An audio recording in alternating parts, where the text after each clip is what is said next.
Hello and welcome to What is True. My name is Dennis Cara, the host of this program, and it's just a privilege to have this opportunity of studying God's Word with you. Sunday mornings at 8 o'clock, 24/7. You can go to the YouTube channel, What is True with Dennis Caro and Don Patton. You just type that into your search engine and you can see all the previous playlists. Straight to the lesson. Black church, white church. How blind is partiality? I've been doing the work of an evangelist. We began the congregation there at the Little Rock Church of Christ in Rodney Parham, the Breckenridge Village Shopping Center 5 years ago. And we've always looked like the city. We're mixed, very, very much diverse. Brings with it, a few things that are culturally different, but it's amazing how smoothly things function when we have this clarity of vision. And today, with all the things that we are seeing in the world, obviously, relevant, but really, we're looking for resolution. And it's time to make a challenge to churches and to the education community as a whole in what they're permitting to be taught. Zechariah, execute true justice, show mercy and compassion, everyone with his brother. Do not oppress the widow or the fatherless or aliens or the poor. It sounds like the pure and undefiled religion of James 1:26 and 27. Do not oppress the widow or the fatherless, the alien or the poor. Let none of you plan evil in his heart against his brother.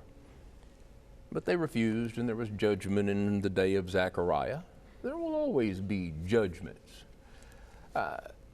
There's things that we must acknowledge, and we began this last week as I shared a letter with a friend who is from the community, not a member of the congregation there. And it's just an outreach of her to me, who does the work of an evangelist, to help. And so that's what we're trying to do. Exhibited in 1906, in September, the Bronx Zoo brought in individuals from Africa, and they put them on display. And Human Zoo was the name of it. There's a documentary of the same, and I don't have time to show you the ills of it all, but it's a tragedy. That's 1906. Pandemic was a few years later. Image here. Yes, we got a classroom setting, and we have room for white, a room for black. So we're segregated. Now, we're going to talk about systemic racism. We've already dealt last year. Just go to the YouTube channel, you're going to see racism. The Bible says nothing about race. I mean, as far as any distinction whatsoever. So it's off the table when we're talking about Bible. Now we're talking about human interaction.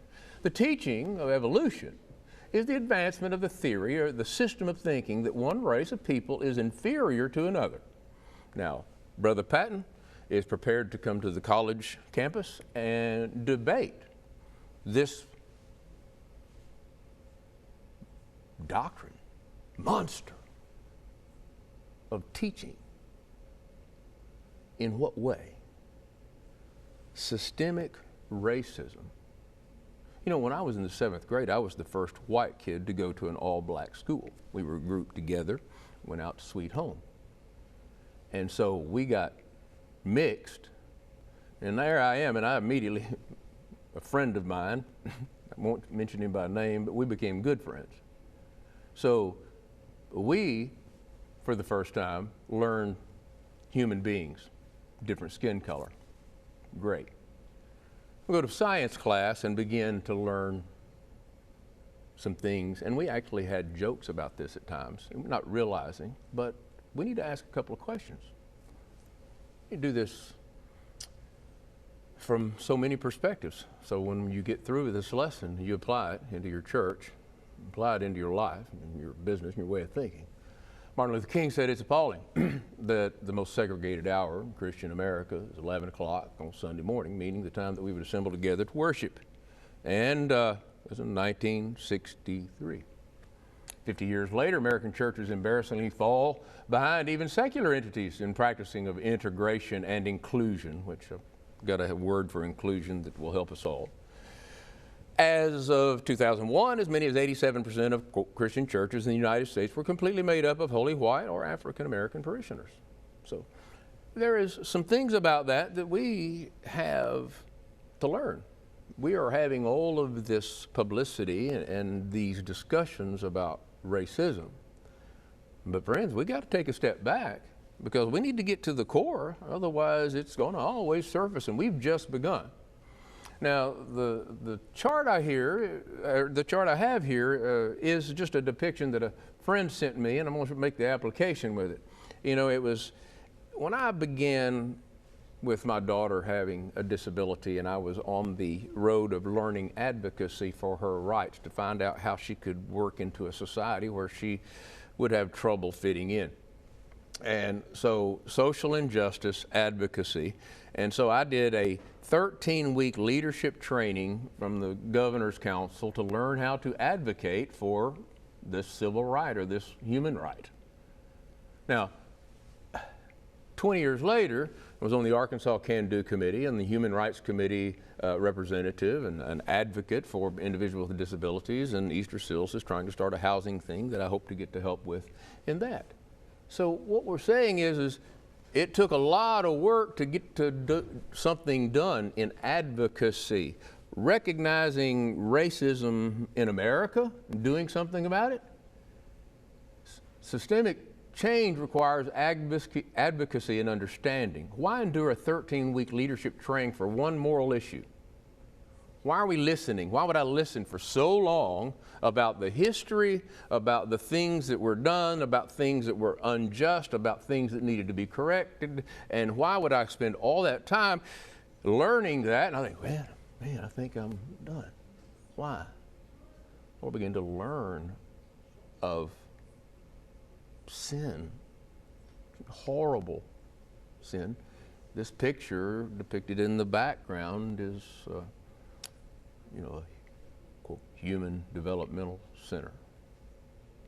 But what we were looking for in our advocacy was to change this setting and searching for opportunity for interpersonal relationships for individuals that didn't fit in to the place that they were residing. Now, we see how deep that partiality, blindness can be. You can see it. You can see it. You can witness it. It's in human history.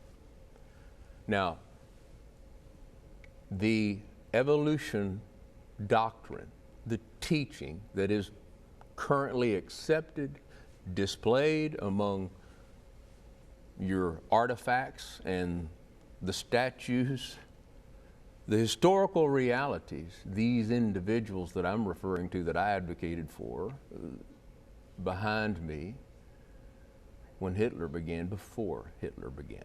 They were first, but not known. But the historical reality is that this is where Hitler learned how to exterminate. Based upon what measure? Well, let's pull it up from Hitler. This is the 1970s. Consider the historical realities. Yeah, that's me and my daughter. Consider the personal realities. Now, I've captured that to capture you, to try to help us understand the experiences that some families have been through, near, remote, and extended, and it was wrong. Something had to be done. Something still must be done. But go and learn what this means. I talked about it as the cure for racism, but we need to comprehend when Jesus says, I desire mercy and not sacrifice. Go and learn what this means. It's where you apply the principle in which that you withhold judgment. You withhold the judgment that is due and sacrifice something for a greater good. A greater good. You see, in advocacy, it's about systemic change. We have to understand this, that ethnic diversity includes elements of commonality and differences among people. This is not racism.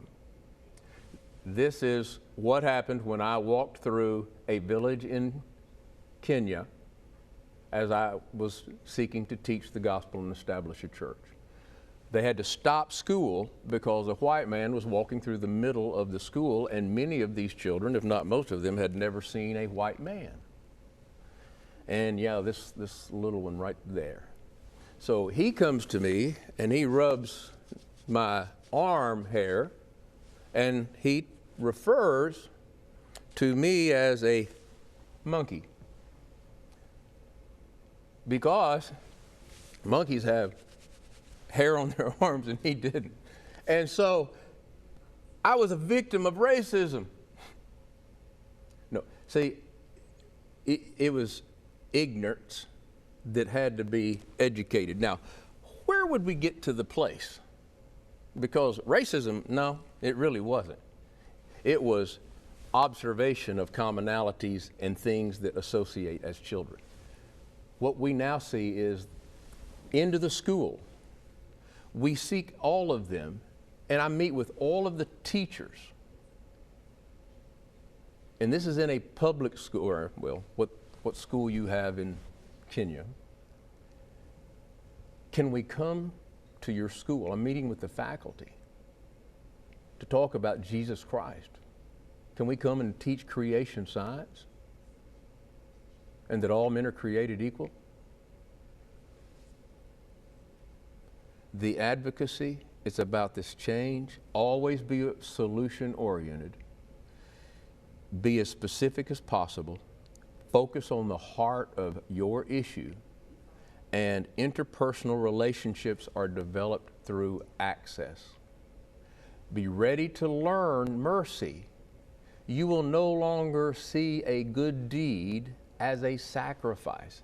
And in fact, many of the things that may be unjust and the things that you may have received unjustly in your past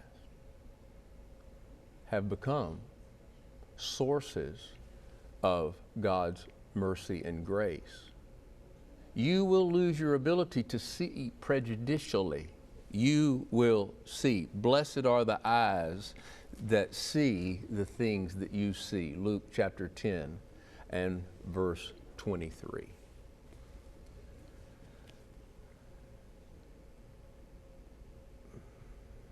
The day that we come to this understanding is the day that we can begin to alter where we are. Now that brings us to this. Can a confused world point to the church and see the cure for racism? White church, black church, segregated. You know, when we're talking about advocacy, and as my friend was saying, we get up here on this subject of racism and, oh, I'm tired of hearing about it, and we all are in wrong ways. We want to hear about it right ways, and we want to do something about it. But recognizing racism in churches and doing something about it. There. Let's start there. Let's start there. And we can begin to do things. So how blinding is partiality? I mean, so here we are, professors of faith in Jesus Christ, looking to effect a change in the world. But as a culture establishes order, racial supremacy can become the very norm. And are we permitting the teaching of systemic racism? Are churches defined black, white by the color of the skin of those who are in control of the money? Can you go to a book and then you do the research, or where'd all that other information come from? Well, it was because we make the distinction. We define the churches. Are they black or white? I'm embarrassed. I'm embarrassed. You know, that. You know, the question is that okay? We as Christians, I mean, we that would stand and make the changes that are necessary. And will we become advocates? I mean, this is Herbert Spencer when he used the phrase survival of the fittest, and you see this exhibited in many of the mentalities of rioting and destruction. And he was coining the phrase after reading Darwin, Origin of the Species, the Principle of Biology in 1864. Remember in 1906, it just took about a generation or so that we were able to take his theology and then just get it to a human zoo in the Bronx. Before some people said, wait a minute. But we're still teaching this teaching, the survival of the fittest, which I have hitherto sought to express in mechanical terms, which is Darwin has called the natural selection or the preservation of the favored races in the struggle. So, in the 7th grade, when I walked into my class to learn about history or about science, me and my friend of another skin color were taught, and we were taught that he was closer to an animal than I am in evolutionary theory. The history of the theory then. So we walk out of that class, he and I, buddies, and we go and we make jokes about that because it's so ridiculous. And then we go to history and we learn the horror of world history, and then walk into a science class and are taught the theory that embeds the systemic racism that causes it. And so we want to protest. But what will we do about the very bedrock of the thing which gives life? To take this and bring it to that. It was in the 70s, Geraldo Rivera, Willowbrook, an institution. We're working hard at creating inclusion for people. And how do you do that?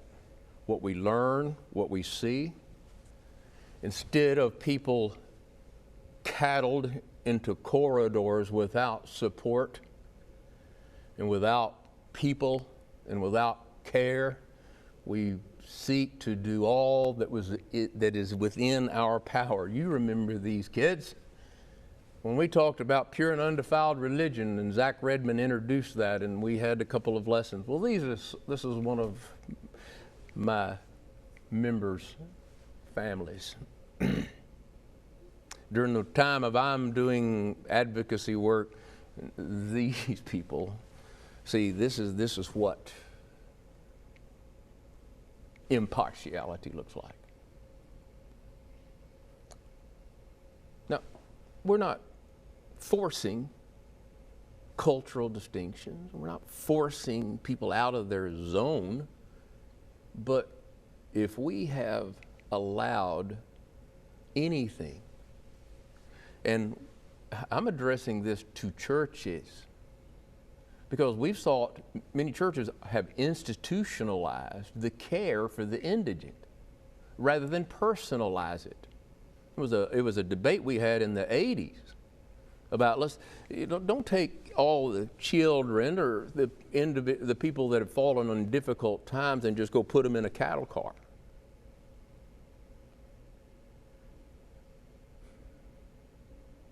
But that's what the institutions were not.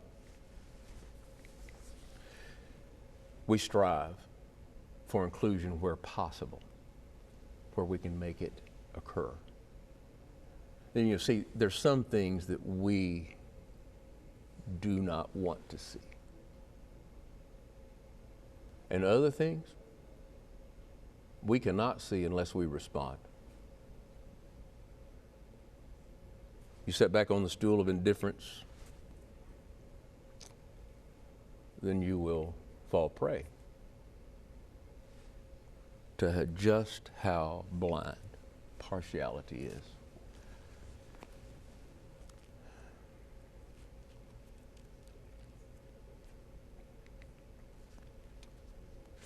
Time for judgment to begin at the household of God, understanding who we are.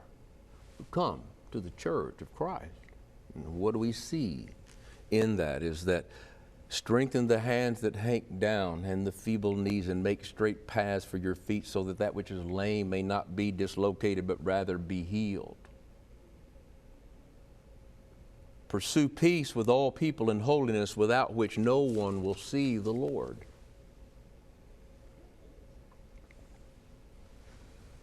You've come to Mount Zion, to the city of the living God, to the heavenly Jerusalem, to an innumerable company of angels, to the general assembly and the church of the firstborn who are registered in heaven, to God, the judge of all, to the spirits of just men made perfect, the spirits of just men made perfect. Blessed are the eyes that see the things that you see. It's time to return to the eyes of innocence that we see so many times depicted within the lives of children, regardless of color, because they don't see color. Oh, they see differences in the reflection like in a crayon box, but they haven't learned to make judgments. Got to stop. I spent the night in the slum of Nairobi the last evening, and as I was walking out of the compound there that I'd stayed, this young man was standing there barefoot. And I walked over with the obvious inability to communicate, but I looked and I smiled and I said, me, you, one day. And he just laughed.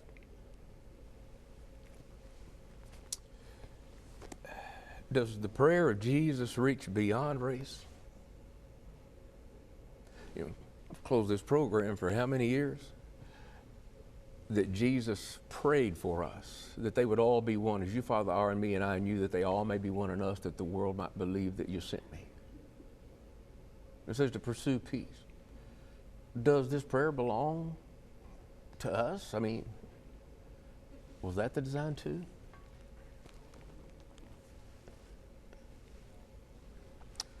When the Apostle Paul in Galatians 6, chapter 2, the Apostle Peter, when he came around the Jews, he was welcome and welcoming. When the Jews were around, when he came around the Gentiles, he was welcoming and congenial. When the Jews came around that may have an attitude, you know, that stuff that had been embedded in the years before, so he kind of just distanced himself a little bit. That's systemic racism. And it was no small thing. It was no small thing. Paul withstood him toe to toe. So we see how blinding it is. You take an inspired apostle, and when you get into that social environment, it just took a little step, you know, just away from the Gentiles a little bit toward the others.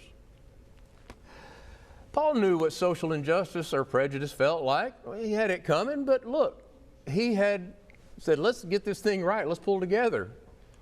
And Barnabas, thankfully, was his gatekeeper. And he told them that he is looking to be a peacemaker, to be with Christ.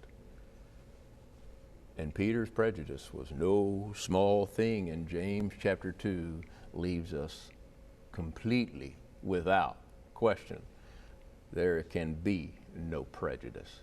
We're all children of God by faith in Christ Jesus. There's neither Jew nor Greek, neither slave nor free, neither male nor female. You are all one in Christ Jesus. How?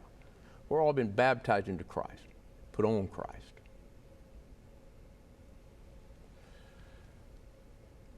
What should we do? We need to examine ourselves. This is the Christian Chronicle from 1968, and they're talking about conference on studying race. And what do we do? Well, we talked about it.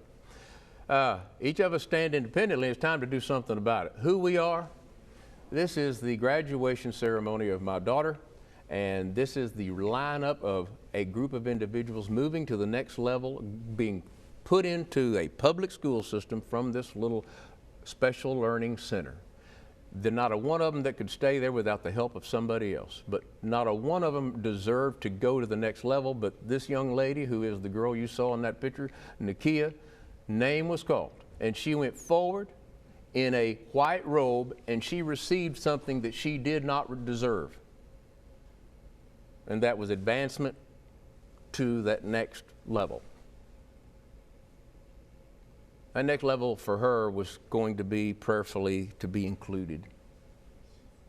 And we've struggled, but we still love life and love people and strive to help everyone to understand that the only way that we're going to be there and make it to that place, none of those kids could have received anything that they received, except that there were others that were there that were willing to help. Understanding who we are, understanding what we need to do. Thank you for joining us for today's program. How blind is partiality? Join us this morning, Sunday morning, 10:30, Little Rock Church of Christ. We're at the corner of I-430 and Rodney Parham if you're in the Little Rock area. If not, then go to Facebook, Little Rock Church of Christ, and we will be there, and we'll be streaming our services there each time we gather. Hope that this has been beneficial and profitable to you.